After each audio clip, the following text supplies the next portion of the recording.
I just wish I could wave this magic wand and to be pain-free every day, not be in pain, not be exhausted, not be, just flip a coin and be back to how I was before.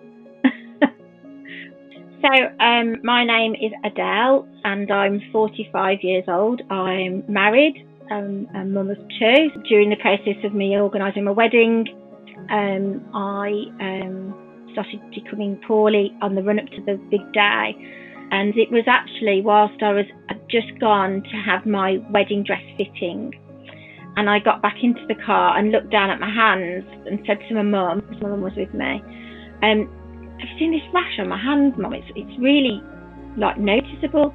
Couldn't sign the register very easily. I couldn't hold the pen. My husband had to cut my own food up for me because I couldn't physically hold a knife and fork. But we got through the day, and it was an amazing day, albeit that as the day wore on, my rash was becoming more apparent.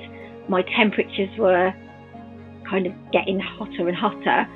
But the following morning, I physically couldn't get out of bed at all. I was in so much agony. The rash was just so much all over me. It was just from head to toe.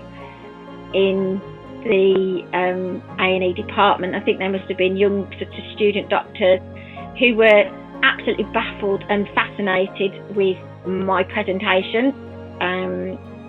They tested me for, there was cancer, Lyme, sepsis, rheumatic fever, anything that they could possibly think of.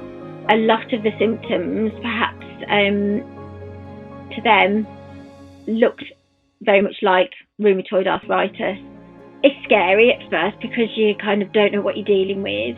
It was like as if somebody had pulled the rug from underneath me, and it was trying to accept. That was the acceptance and going through the process.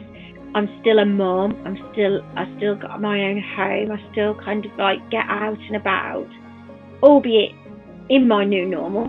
But I've got these ailments, but it doesn't have to stop you from being and doing the things that you enjoy. I think because there's such a small minority of sufferers, if I explain to people what Still's is, or if I said to them, oh, I've got Still's disease, and they'd just completely look absolutely blankly at me because they've never heard of it. So if one share of what Still's and what my journey has been through from diagnosis to now, if that can raise awareness for others to understand what Still's is about, then I suppose this has obviously been a worthwhile exercise.